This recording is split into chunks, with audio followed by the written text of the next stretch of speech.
Hello, मेरा नाम है अभिषेक और स्वागत करता हूं बच्चों आप सभी का हमारे इस प्यारे से खूबसूरत से प्लेटफॉर्म पे जिसका नाम है JR ट्यूटोरियल्स। यार कैसे हो आप सभी लोग? आई होप आप लोग एकदम बढ़िया होंगे, आप लोग की पढ़ाई एकदम बढ़िया चल रही होगी। तो बच्चों हम लोगों ने शुरू किया था एक बहुत ही इंपॉर्टेंट लेसन जिसका नाम क्या है, सेल एंड सेल ऑर्गेनली। ठीक है, जहां पे हम लोग सेल और उसके अंदर कौन कौन से सब्सटेंस प्रेजेंट होते हैं उनकी बातें हम लोग कर रहे थे। सही है, मैंने ऑलरेडी बच्चों 2 लेक्चर बनाया हुआ है। सो अगर आप लोगों ने नहीं देखा होगा तो पहले उन लेक्चर्स को देखना। ठीक है, अगर आप मुझे नहीं जानते तो मैं आपको बता दूं, मैं 10th स्टैंडर्ड 11th स्टैंडर्ड और 12th स्टैंडर्ड को केमिस्ट्री और बायोलॉजी एज अ सब्जेक्ट पढ़ाता हूं। तो जब आप आओगे फ्यूचर में 10th स्टैंडर्ड में 12th स्टैंडर्ड में तो वहां पर आपको मुझसे पढ़ने का मौका मिलेगा। सही है, तो इसीलिए राहुल सर ने मुझे टास्क दिया है कि बायोलॉजी से रिलेटेड जो लेसन्स हैं वो आप लोग को मैं पढ़ाऊं, ताकि आप थोड़ा सा मैं अपनी नॉलेज भी आप तक शेयर कर सकूं। सही है बच्चों, ठीक है। सो बच्चों लास्ट कुछ लेक्चर्स से, मतलब लास्ट 2 लेक्चर्स में हम लोग ने काफी सारे अलग अलग सेल ऑर्गेनली के बारे में बात की है। सही है, मैं बात करूं सेल वॉल की, मैं बात करूं प्लाज्मा मेम्ब्रेन की, मैं बात करूं बच्चों आपके क्या था, लाइसोसोम्स थे, गोल्जी एपरेटस थे, एंडोप्लाज्मिक रेटिकुलम था, न्यूक्लियस था, साइटोप्लाज्म था। देयर आर वेरियस अलग अलग डिफरेंट ऑर्गेनलीज जिसके बारे में हम लोग ने ऑलरेडी बात की हुई है। तो बच्चों आज के इस लेक्चर में भी हम लोग कुछ ऑर्गेनली के बारे में बात करेंगे। This is probably the last lecture. सही है, इस लेक्चर नंबर 3 में यहाँ पे लिखा हुआ है, दिस लेक्चर नंबर 3 में हम लोग बात करेंगे बच्चों सबसे पहले माइटोकॉन्ड्रिया के बारे में। आखिरकार माइटोकॉन्ड्रिया है क्या? इसका नाम आपने कई बार सुना होगा कई जगह पर। सही है, और आपको एक लाइन हमेशा याद हुई होगी कि mitochondria is the power house of the cell. तो आज उसके बारे में हम लोग थोड़ा सा चर्चा करने वाले इस वीडियो में। ठीक है, वीडियो को लाइक जरूर से कर देना, शेयर कर देंगे अपने सारे दोस्तों तक। ठीक है, चलेगा। सो बच्चों चालू करते हैं आज का ये लेक्चर। देखो कई सारी चीजें मैंने आप लोग को ऑलरेडी पढ़ाई हुई है, तो मैंने सारे के सारे स्लाइड यहीं पे रखे हुए हैं। सही है, हम लोग ने सेल वॉल की बात की, हम लोग ने प्लाज्मा मेम्ब्रेन की बात की, ठीक है, फिर हम लोग ने साइटोप्लाज्म की बात की, then we talk about nucleus, फिर हम लोग ने बात की एंडोप्लाज्मिक रेटिकुलम की। सही है, फिर हम लोग ने बात की गोल्जी कॉम्प्लेक्स की एंड लाइसोसोम्स की। आज हम लोग शुरू करेंगे बातें हमारी माइटोकॉन्ड्रिया से। ठीक है, माइटोकॉन्ड्रिया से आज का लेक्चर हम लोग स्टार्ट कर रहे हैं। देखो बच्चों ध्यान से सुनो, अगर आपको दिन भर में कोई भी टास्क करना है, जैसे मान लो आप सुबह उठे, ठीक है, थोड़ा सा एक्सरसाइज किया, फिर उसके बाद आप चले गए कॉलेज, स्कूल चले गए, कॉलेज तो आप जाने छोटे बच्चे हो ना, तुम फिर आप चले गए स्कूल से रिटर्न आने के बाद फिर आप थोड़ा बहुत टिफिन विफिन खाए और फिर आप चले गए फिर क्लासेस के लिए चले गए। सही है, फिर आप शाम को घर पे आते हो, फिर आप खेलने के लिए चले जाते हो। तो भैया आपने अपने जिंदगी में, अपने दिनचर्या में कई सारे काम अलग अलग किए, पर हर काम करने के लिए क्या आपको एनर्जी की जरूरत पड़ी? बिल्कुल पड़ी। अगर आपके पास एनर्जी ना होती, मान लो मैंने आपको 3 दिन से खाना ही नहीं खिलाया, मैंने बोला नहीं अंकल, आपके पापा को मैं बोल देता अंकल देखो इसका खाना बंद कर दो, आपको 3 दिन से खाना ही नहीं मिलता, ऐसा होना नहीं चाहिए। और सपोज दैट इमेजिनेशन कि आपको 3 दिन से खाना नहीं मिलता, तो क्या आप पढ़ाई कर पाते? क्या आप खेल पाते? क्या आप ट्यूशन जा पाते? कुछ नहीं कर पाते आप। सही, इवन ये वीडियो नहीं देख पाते आप। तो इसका मतलब ये है बच्चों कि आपको एनर्जी की सख्त से सख्त जरूरत है। अगर आपको कोई भी फंक्शन परफॉर्म करना है, कोई भी चीज करनी है, तो मतलब आपको और आपकी बॉडी को एनर्जी की सख्त से सख्त जरूरत है। अगर मेरे पास एनर्जी नहीं होगी तो मैं ऐसे वीडियो नहीं बना पाऊंगा, मैं ये पेन नहीं उठा पाऊंगा अगर मेरे पास एनर्जी नहीं होगी तो। समझ रहे हो? सो ये एनर्जी आखिरकार आती कहां से है और ये एनर्जी आखिरकार किस फॉर्म में होती है? तो बच्चों हमारे सेल में सेल ऑर्गेनली प्रेजेंट होता है जिसका नाम है माइटोकॉन्ड्रिया। ठीक है, जिसका नाम क्या है? Mitochondria. And this organelle is produce this organelle produce energy. And energy किस फॉर्म में प्रेजेंट करता है बच्चों? ये केमिकल एनर्जी के फॉर्म में एनर्जी बनाता है और उस केमिकल का नाम है एटीपी, यानी एडिनोसिन ट्राइफॉस्फेट। ठीक है, तो अगर मैं माइटोकॉन्ड्रिया की बात करूं, खाली सिर्फ और सिर्फ माइटोकॉन्ड्रिया की बात करूं, सो आई कैन राइट, यहां पे लिखते हैं, आई कैन राइट बच्चों mitochondria is the power house of the cell. चलो सबसे अच्छी डेफिनेशन और आपको यही आगे चले काम आने वाली है। तो mitochondria it is a power house of the cell, power house of the cell. Power house क्या होता है? देखा होगा आप लोग ने, आपके घर के आसपास पावर हाउस होते छोटे छोटे बने हुए रहते हैं ना, जहां से आपके घर पे इलेक्ट्रिसिटी आती है। तो मतलब उसके पास एनर्जी है और वो एनर्जी आपको भेज रहा है। इसी तरीके से जो माइटोकॉन्ड्रिया है ना बच्चों, ये माइटोकॉन्ड्रिया एनर्जी बनाता है और ये एनर्जी आपके बॉडी के दूसरे दूसरे पार्ट्स को देता है काम करने के लिए।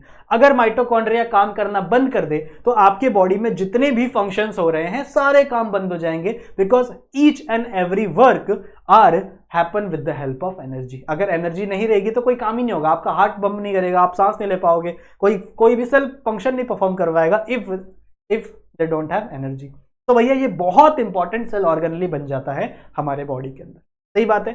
अब अगर हम लोग बात करें माइटोकॉन्ड्रिया के स्ट्रक्चर की बच्चों, so it is to layered structure, double layered structure, you can write is double layered structure.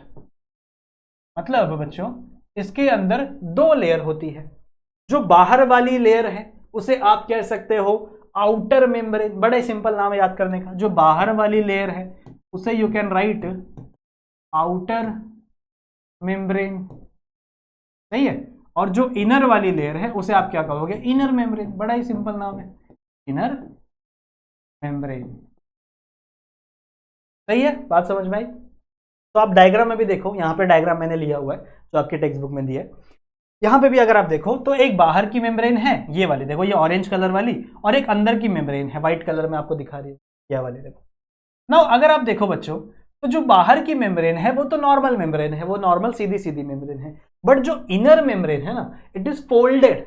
जो इनर मेम्ब्रेन है इसके अंदर बहुत सारी फोल्डिंग्स आपको देखने के लिए मिल रही हैं, इसके अंदर बहुत सारी फोल्डिंग्स आपको देखने के लिए मिल रही हैं। पर ये फोल्डिंग है क्यों? ये फोल्डिंग रहती है सरफेस एरिया बढ़ाने के लिए, सरफेस एरिया को इंक्रीज करने के लिए। जितना ज्यादा सरफेस एरिया होगा उतने ज्यादा एनर्जी बनेगी, सिंपल सा। इतना ध्यान में रखो, जब आप हायर स्टैंडर्ड में आओगे तब आप पढ़ोगे डिटेल में कि आखिरकार क्यों फोल्डेड है क्या नहीं, इसके पीछे की साइंस आप पढ़ोगे। बट अभी इतना याद रखो कि जितनी ज्यादा सरफेस एरिया होगी, जितना ज्यादा एरिया होगा, उतना ज्यादा प्रोटीन नहीं, उतना ज्यादा एनर्जी बनेगी। तो जो बाहर की मेम्ब्रेन है वो तो नॉर्मली है, पर अंदर की membrane if you can see, यहाँ पे ऐसे बड़ी सारी ऐसे फोल्डिंग्स है, पूरी फोल्ड हुई है, देख रहे हो, ऐसे फोल्डिंग्स ही प्रेजेंट है। तो दिस इज द। अब अगर आप इस फोल्डिंग को देखो, कुछ ऐसे ऐसे फोल्डिंग है, ऐसे फोल्डिंग है, ठीक है। अगर आप इस फोल्डिंग को ध्यान से देखो, यहां पर अगर आप ध्यान से देखोगे बच्चों, तो इस फोल्डिंग में जो फोल्ड्स आया हुआ है ना, फोल्ड, इनको हम लोग कहते हैं क्रिस्टे। इस फोल्ड्स को हम लोग कहते हैं क्रिस्टे, और इसके अंदर वाले एरिया को हम लोग कहते हैं मैट्रिक्स, ठीक है। अंदर वाले एरिया को हम लोग बोलते हैं मैट्रिक्स और इस फोल्डिंग को बोलते हैं क्रिस्टे। ये चीज आपके डायग्राम में भी दी हुई है, देखो ये जो फोल्डिंग हुई है this is cristae, nothing but, और इसके अंदर वाला एरिया क्या है आपका, मैट्रिक्स। बड़ी सारी चीजें इसके अंदर होती हैं, बहुत सारी चीजें इसके अंदर होती है, पर अभी आपका स्टैंडर्ड ये नहीं है कि आप वो सारी चीजें पढ़ो। नाउ आपका, इसको मिटाता हूं मैं, मेरे को थोड़ा सा स्पेस चाहिए लिखने के लिए। इसके अंदर जो एनर्जी फॉर्म होती है, इसके अंदर बच्चों ध्यान से सुनेंगे, ये बहुत इंपॉर्टेंट स्टेटमेंट है। इसके अंदर जो एनर्जी फॉर्म होती है, this energy is in the form of chemical energy. किस फॉर्म में रहती है बच्चों? ये केमिकल एनर्जी के फॉर्म में प्रेजेंट रहती है, सही है। और इस केमिकल का नाम क्या है? इस केमिकल का नाम है ATP, शॉर्ट फॉर्म है बच्चों, ATP। What is the full form? Adenosine triphosphate, adenosine triphosphate. जब आप 10th स्टैंडर्ड में आओगे तो आपको इसका डायग्राम, इसका स्ट्रक्चर कैसा दिखता है, ये ATP दिखता कैसा है, वो भी देखने के लिए मिलेगा, ठीक है। अभी तो आपको सिर्फ नाम पता होना चाहिए। तो what is ATP? ATP is a form of chemical energy which is present in the cell, और you can say which is formed by the mitochondria. So mitochondria क्या करता है बच्चों? बड़ी सारी प्रोसेस करता है, और जिससे वो क्या बनाता है? एनर्जी बनाता है। With the help of this energy किस फॉर्म में रहती है आपकी? केमिकल एनर्जी के फॉर्म में रहती है, और इस केमिकल का नाम क्या है? ATP। कोई भी पूछे ATP बोल देने का। ATP का फुल फॉर्म क्या है? तो ATP का फुल फॉर्म है एडिनोसाइन ट्राई मतलब 3 फॉस्फेट। फॉस्फेट तो एलिमेंट होता है, मेटल होता है, मेटल नहीं होता, होता होगा, चलो कोई बात नहीं, ठीक है। So this is all about बच्चों योर माइटोकॉन्ड्रिया। इसको नोट करेंगे या फिर इसका स्क्रीनशॉट ले सकते हैं बच्चों आप लोग। Done? Are we done? Okay, let's move अपना अगला topic. Our next topic is vacuoles. Now vacuoles क्या होती है? वैक्यूल्स कहते हैं बच्चों खाली स्पेस को, खाली स्पेस, स्पेस मतलब एरिया, समझ रहे हो। अगर मान लो ये मेरा एक रूम है, ठीक है, अब इस रूम में मैं ऐसे हाथ हिला सकता हूँ, बिल्कुल हिला सकता हूँ, मैं एकदम आराम से डांस कर सकता हूँ, गाने गा सकता हूँ, उछल कूद कर सकता हूँ। पर मान लो बच्चों यहीं पे मैंने ऐसे बड़ी बड़ी कुछ ये रख दिया, बड़े बड़े बक्से ला के रख दिए, यहीं पे मैंने बड़ा सा बक्सा ला के रख दिया, या फिर मान लो मैंने कुछ भी लगा दिया यहाँ पे, बड़े से रेलिंग लगा दिए, तो भाई क्या मैं अपने हाथ वापस हिला पाऊंगा? नहीं, क्योंकि यहाँ पे स्पेस कम हो गया। पहले खाली स्पेस ज्यादा था, अभी खाली स्पेस बहुत ही ज्यादा है, पर अगर मैं इस खाली स्पेस को भर दूंगा तो खाली स्पेस नहीं बचेगा। समझ रहे हो मैं क्या कहना चाहता हूं समझाने के लिए। इसी तरीके से आपके सेल्स के अंदर खाली स्पेस प्रेजेंट होता है। Let me show you with a diagram here. ये डायग्राम, ये वाला लास्ट लेक्चर का डायग्राम था, ठीक है, जस्ट अ सेकेंड। अगर बच्चों आप लोग ध्यान से ये बीच वाला रीजन देख पा रहे हो जिसके अंदर कुछ भी नहीं है, if you can see the clearly this middle वाला रीजन, इस एरिया को बच्चों हम लोग कहते हैं वैक्यूल। ऐसा रीजन, ऐसा जगह जो आपके इसके अंदर सेल के अंदर खाली पड़ा हुआ है, जो एक्चुअल में खाली नहीं होता, उसके अंदर बहुत सारी चीजें हम लोग स्टोर करके रखते हैं। So you can write like a storage house. इसको हम लोग एज अ स्टोरेज के लिए यूज करते हैं, समझ रहे हो। इसको हम लोग किसके लिए यूज करते हैं? हमारे स्टोरेज हाउस के लिए यूज करते हैं। So it is a storing unit, it is a storing unit, जहां पे आप स्टोर करके रख सकते हो। जैसे हमारा कोई स्टोर हाउस होता है घर के अंदर, सही है, तो उसके अंदर आप चीजें स्टोर करके रखते हो। इसी तरीके से वैक्यूल है जो खाली स्पेस रहता है और उसके अंदर हम लोग काफी सारी चीजें स्टोर करके रखते हैं। अब अगर मैं बात करूं प्लांट्स की और एनिमल की, देखो लेक्चर नंबर 1 में मैंने बात किया था, अगर आपने देखा होगा तो आपको पता होगा। लेक्चर नंबर 1 में मैंने आपको एक चीज बताई थी कि प्लांट्स और जो सेल्स होते हैं वो दो प्रकार के होते हैं, एक एनिमल सेल और एक प्लांट सेल, सही है, एक एनिमल सेल और एक प्लांट सेल। दोनों ही सेल्स का वैक्यूल का साइज डिफरेंट होता है। अगर आप एनिमल सेल की बात करो ना, तो एनिमल सेल में बड़ा ही छोटा सा वैक्यूल होता है, बहुत ही छोटा वैक्यूल होता है। पर अगर मैं प्लांट सेल की बात करूं तो प्लांट सेल के पास बहुत बड़ा वैक्यूल होता है, ठीक है। अगर मैं एनिमल सेल की बात करूं तो एनिमल्स के पास बहुत ही छोटा सा वैक्यूल होता है, पर प्लांट्स के पास बहुत ही बड़ा बच्चों वैक्यूल प्रेजेंट होता है, ठीक है, बहुत ही ज्यादा बड़ा वैक्यूल प्रेजेंट होता है। अब इसका फंक्शन क्या है? सबसे पहले फंक्शन की बात करें बच्चों, सबसे पहले फंक्शन की बात करें तो स्टोरिंग, ठीक है, बहुत सारे आयंस को स्टोर करता है, बहुत सारे एंजाइम को स्टोर करता है, समझ रहे हो, बड़ी सारी चीजें हैं बच्चों जिसको ये स्टोर करके रखता है। साथ ही साथ बच्चों ऑस्मोटिक प्रेशर, ऑस्मोटिक प्रेशर में भी आपका वैक्यूल ही काम आता है। याद है मैंने आपको ऑस्मोसिस पढ़ाया था, उसके अंदर 3 कंडीशन बताई थी, आइसोटोनिक, हाइपोटोनिक और कौन सा था, हाइपोटोनिक था ना, ठीक है। तो वो 3 कंडीशन में क्या था, मैंने आपको बताया था कि सेल के अंदर पानी भर गया, ठीक है, अगर सेल के अंदर पानी ज्यादा है तो सेल क्या करेगा, पानी निकाल देगा। मान लो सेल के अंदर पानी कम है तो बाहर से पानी सेल के अंदर आ जाएगा, मैंने आपको सिखाया था ना। तो सेल के अंदर पानी कहां पे है? क्या साइटोप्लाज्म में फैला हुआ है? नहीं, सेल के अंदर जो पानी स्टोर हो रहा था, जो वाटर स्टोर हो रहा था, वो कहां पे स्टोर हो रहा था बच्चों? वैक्यूल्स में ही स्टोर हो रहा है, ठीक है। सो वैक्यूल्स का स्टोरेज का काम भी कौन करता है? आपके, मतलब वैक्यूल्स नहीं, पानी के स्टोरेज का काम भी कौन करता है? आपके वैक्यूल्स ही करते हैं। समझ में आ गई बात? तो जो भी वेस्ट है आपके सेल का, जो भी मतलब जो भी चीज है, जो चीज काम में नहीं आने वाली या जो चीजें बहुत बाद में काम आने वाली है, उन चीजों को हम लोग स्टोर करके रख देते हैं किसके अंदर? वैक्यूल्स के अंदर। समझ में आ गया? नोट डाउन कर लीजिए, फिर हम लोग आगे बढ़ते हैं।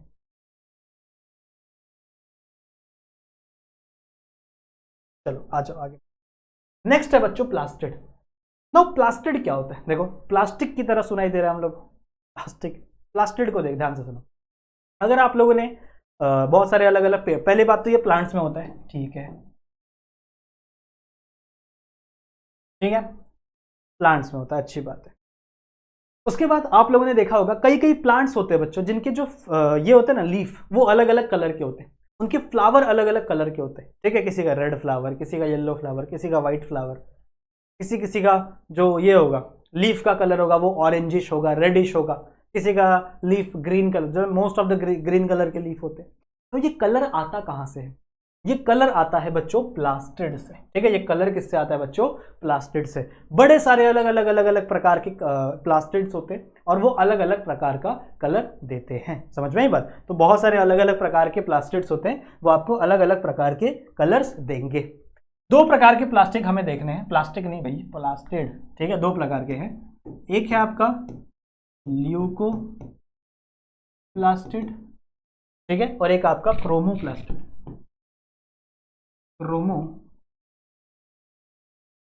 प्लास्टिड, देखो ल्यूको का मतलब क्या होता है, कलरलेस, कलरलेस, ठीक है। तो जो चीजों को कलर नहीं देना, मान लो जो चीजों को कलरलेस रखना है, जैसे मान लो कोई व्हाइट कलर का फ्लावर है ना, white is not a colour, white is not a that colour, ठीक है। किसी को अट्रैक्ट करने के लिए व्हाइट कलर, जैसे मोगरा होता है ना, तो मोगरा तो रात को खिलता है, रात को निकलता है ना वो, तो रात को अगर किसी इंसेक्ट को पॉलिनेशन करना है तो भैया उनको तो कलर दिखेगा ही नहीं ना, तो इसलिए मोगरा की कलर ही नहीं होता है, मोगरा व्हाइट कलर का होता है। रात को स्मेल ज्यादा आती है, ठीक है, स्मेल से आप पॉलिनेशन कर सकते हो, कोई इंसेक्ट उसकी तरफ अट्रैक्ट हो सकता है, इसलिए मोगरा की स्मेल ज्यादा होती है, समझ रहे हो, ठीक है। सो जो प्लास्टिड कलरलेस होते हैं, मतलब ऐसे प्लांट में अगर कोई ल्यूकोप्लास्टिक अगर आपका प्रेजेंट है तो वो कलर नहीं देगा, वो कलरलेस रहेगा, समझ रहे हो, these are the colourless plastid. वही अगर मैं बात करूं क्रोमोप्लास्टिड की, देखो क्रोमो का नाम ही क्या होता है, क्रोमो का मतलब ही होता है कलर। तो अगर आपने देखा होगा बहुत सारे प्लांट्स होते हैं जिसके लीव्स अलग अलग कलर के होते हैं, जिनके फ्लावर अलग अलग कलर के होते हैं, so these all colour are given by chromoplastid. अलग अलग एंजाइम होते हैं जिसकी वजह से आपको अलग अलग क्रोमोप्लास्टिड देखने मिलते हैं। जैसे मान लो एक है आपका क्लोरोप्लास्ट, अभी हम लोग पढ़ेंगे इसको, chloroplast. Now chloroplast is a type of plastid. Chloroplast क्या है, क्लोरोप्लास्ट बच्चों एक ग्रीन कलर का सब्सटेंस है जिसके अंदर क्लोरोफिल होता है, जिसके अंदर क्या प्रेजेंट होता है, क्लोरोफिल, और क्लोरोफिल ग्रीन कलर देता है, और most of the plants have chlorophyll. तो ज्यादातर प्लांट्स ग्रीन कलर क्यों होते हैं, because they have a chlorophyll. और क्लोरोफिल फोटोसिंथेसिस भी करता है, जिसके वजह से आपका जो प्लांट है वो सन से हीट को ट्रैप करके उसकी एनर्जी को ट्रैप करके वो फूड मॉलिक्यूल बनाता है, समझ रहे हो। सो क्लोरोफिल हो गया। फिर आते हैं ज़ैंथोफिल, फाइकोबिलिन्स, बहुत सारे अलग अलग टाइप्स के आपके क्लोरोप्लास्टिड होते हैं, ठीक है, क्लोरोप्लास्ट कह सकते हो, क्लोरोप्लास्टिड। समझ में आई बात, तो इसे नोट करेंगे बच्चों और फिर हम लोग आगे बढ़ेंगे। सही बात है, एक्चुअल में टिड नहीं है, प्लास्ट ही रहते, क्रोमोप्लास्ट होते, क्लोरोप्लास्टिड लिख दिया मैंने, क्रोमोप्लास्ट। समझ में आ गया, बड़ा ही सिंपल है, बड़ा ही सिंपल है, बड़ा ही सिंपल है। चलो आगे बढ़ते हैं। नाउ ऐसे ही प्लास्टिड, देखो प्लास्टिड मैंने आपको एग्जांपल दिया क्लोरोप्लास्ट का, देखो यहाँ पे लिखा हुआ है, तो इस क्लोरोप्लास्ट को जरा डिटेल में पढ़ते हैं, because it is very common and it is very important. ये जो आपका क्लोरोप्लास्ट है ये बहुत कॉमन होता है हर ऑर्गेनली में, हर प्लांट में, एनिमल में नहीं होता, पहली बात तो ये पहला पॉइंट है कि अगर आप बात करो एनिमल की, तो एनिमल्स में ये प्रेजेंट नहीं होता, ये ओनली प्रेजेंट इन प्लांट्स। बहुत अच्छी बात, ठीक है, सिर्फ प्लांट में प्रेजेंट होता है क्लोरोप्लास्ट। क्लोरोप्लास्ट कंटेन क्लोरोफिल, इसके पास होते हैं बच्चों क्लोरोफिल। अगर मैं एग्जैक्ट लोकेशन बताऊं कहां पे क्लोरोफिल होंगे, तो जरा अपने डायग्राम पे आओ। ये बच्चों पहली बात तो डबल मेम्ब्रेन है, बिल्कुल, ये भी लिख दो। तीसरा point, it is doubled membrane structure. Suppose that ऐसे बना रहा हूं मैं, एक मेम्ब्रेन यहां पे और दूसरी मेम्ब्रेन यहां पे, तो this is the double membrane structure. इसके अंदर बच्चों ये जो खाली वाला एरिया है, ये जो मान लो ये वाला स्ट्रक्चर है आपका, ये वाला आपका क्लोरोप्लास्ट है, इस क्लोरोप्लास्ट का ये जो खाली वाला एरिया है, पूरा ये जो सरफेस है, पूरा ये जो सरफेस है, this surface is known as stroma. इस सरफेस को हम लोग क्या बोलते हैं बच्चों, स्ट्रोमा कहते हैं, स्ट्रोमा। सही बात है। फिर इसी स्ट्रोमा के ऊपर ग्रीन कलर के ऐसे छोटे छोटे स्ट्रक्चर पड़े हुए, ऐसे कॉइन लाइक, जैसे कॉइन मान लो आप, छोटे छोटे कॉइन को एक ऐसा पहाड़ बना दो, समझ रहे हो, चिल्लर उठा के पिल्लर बना दो समझ रहे हो, ठीक है। तो उसी तरीके से यहाँ पे से कॉइन्स का एक ऐसा पहाड़ रखा हुआ है। सपोज दैट ये जो एक सिंगल कॉइन है, इस एक सिंगल कॉइन को वी कॉल दैट थैलाकॉइड। इस एक सिंगल कॉइन को हम लोग कहते हैं थैलाकॉइड, समझ रहे हो। और इस पूरे स्ट्रक्चर को हम लोग कहते हैं ग्राना, समझ रहे हो। इस पूरे स्ट्रक्चर को हम लोग क्या बोलते हैं, ग्राना। यहां पे भी दिया हुआ है क्या, हाँ ग्राना दिया हुआ, देखो ग्रानम सिंगुलर होता है, granum is a singular, grana is a plural, तो ग्रानम लिखना सही बात है, चलो ग्रानम ही लिख देते। इस पूरे को आप ग्रानम कह सकते हैं। ग्रानम हमेशा सिंगुलर के लिए यूज करेंगे, सिंगुलर मतलब अगर आप सिर्फ एक की बात कर रहे हो, पर एक होता नहीं है, बहुत सारे होते हैं। देखो यहाँ पे भी ये एक ग्राना, ये एक ग्राना, ये एक ग्रानम, ये एक ग्रानम, ये एक ग्रानम, तो बहुत सारे ग्रानम को हम लोग प्लूरल में ग्राना कहते हैं। ग्राना, प्लूरल में ग्राना, सिंगुलर में ग्रानम, प्लूरल में ग्राना, समझ रहे हो? ठीक है। और ये पूरे पार्ट को स्ट्रोमा कहते हैं। अब ये बहुत सारे ग्राना, बहुत सारे, मान लो यहाँ पे भी है, मान लो यहाँ पे भी है, ऐसे यहाँ पे भी है, तो ये सब एक दूसरे से कनेक्टेड होते हैं। ठीक है, ये सब एक दूसरे से कनेक्टेड होते हैं। इसको हम लोग, जिससे कनेक्ट होते हैं ना, इसको हम लोग बोलते हैं स्ट्रोमा लैमिले। पर ये सब आपको दिया नहीं हुआ। ऐसे बहुत सारी चीजें हैं ना, इसके बारे में डिटेल में आपको बता सकता हूँ, because I am biology teacher. बच्चों में 12th स्टैंडर्ड को बायोलॉजी पढ़ा, तो उसके अंदर बहुत सारी चीजें डिटेल में दी हुई हैं, पर वो चीज़ें आपके काम की नहीं है एक्चुअल में 8th स्टैंडर्ड के हिसाब से। तो आपको क्या क्या पता होना चाहिए? आपको पता होना चाहिए सरफेस को स्ट्रोमा कहते हैं, बहुत सही बात। इस स्ट्रोमा में छोटे छोटे छोटे कॉइन्स जैसे स्ट्रक्चर रखे हुए हैं, that coin is nothing but thylakoid, बिल्कुल सही बात। फिर इस पूरे स्ट्रक्चर को, जो आपका स्ट्रक्चर है, इसे ग्रैनम कहते हैं। सिंगुलर को बहुत सबको मिला देंगे तो ग्रैना कहोगे, या फिर देखो ग्रैना कहोगे, सिंगुलर को ग्रैनम कहोगे, बिल्कुल सही बात। मैंने आपको क्या बोला था? क्लोरोफिल कहां प्रेजेंट है? क्लोरोफिल एक्चुअल में थैलाकॉइड में प्रेजेंट होते हैं। ये जो थैलाकॉइड है ना, ये वाला स्ट्रक्चर, ये वाला स्ट्रक्चर यहां पर, इसके अंदर बच्चों आपके क्या प्रेजेंट होंगे? क्लोरोफिल। क्लोरोफिल कहां प्रेजेंट होंगे? आपके थैलाकॉइड के अंदर, सही है। And this chlorophyll helps in photosynthesis. क्या करते हैं बच्चों? ये चेंज करने दो। चौथा point, they help in photosynthesis. What is mean by photosynthesis? Photosynthesis का मतलब होता है बच्चों, सन की एनर्जी को ट्रैप करो और उससे अपना फूड बनाओ। तो ये दीज आर ऑटोट्रॉप्स, खुद का खाना खुद बनाते हैं, ये समझ रहे हो? वैसे तो हम भी खुद का खाना खुद बनाते हैं, हमारी मम्मी खुद से खाना बनाती है, बट हम लोग कोई दूसरे प्लांट की चीजें, दूसरे एनिमल्स की चीजें यूज करते हैं ना। चाहे आप सब्जी बना रहे हो तो आप प्लांट्स का प्रोडक्ट यूज कर रहे हो, आप चिकन बना रहे हो, मीट बना रहे हो, ठीक है, तो आप एनिमल्स का प्रोडक्ट यूज कर रहे हो। So we are not making चीजें खुद की नहीं बना रहे हम लोग, दूसरों को ले लेकर खा रहे हैं।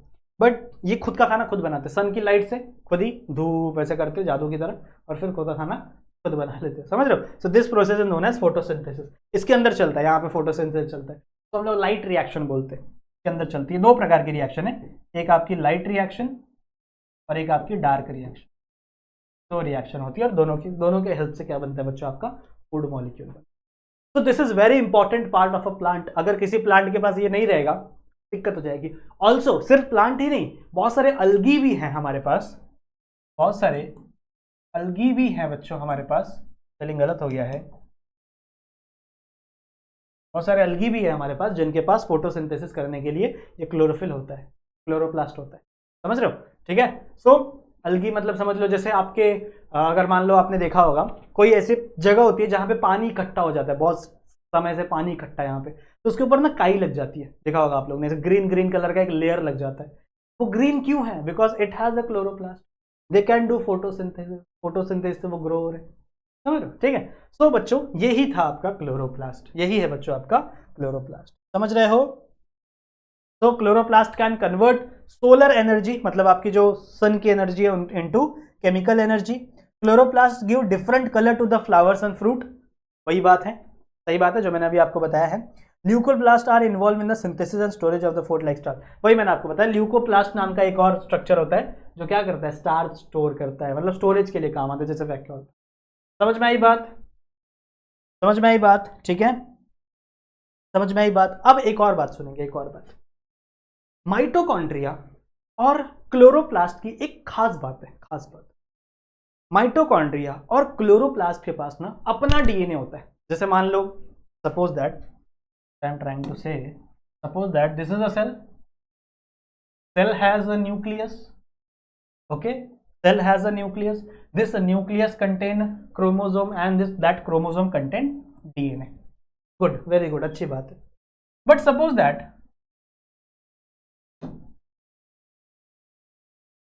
यहां पर आपका प्रेजेंट है माइटोकॉन्ड्रिया एंड यहां पर प्रेजेंट है आपका chloroplast. So this mitochondria also have its own DNA and similarly this chloroplast also. इसके पास भी और इसके पास भी अपना खुद का डीएनए है, समझ रहे हो? तो इसके ऊपर बड़ी सारी चर्चाएं हुई, पूछा गया, बातें हुई, ठीक है, साइंटिस्टों के बीच में, क्यों ऐसा है भैया, इसके पास अपना डीएनए क्यों है? तो बाद में ऐसा पता चला कि ये लोग पहले खुद एक ऑर्गेनिज्म थे, पहले खुद आपका क्लोरोप्लास्ट और ये क्या थे, खुद एक छोटे छोटे माइक्रो ऑर्गेनिज्म थे।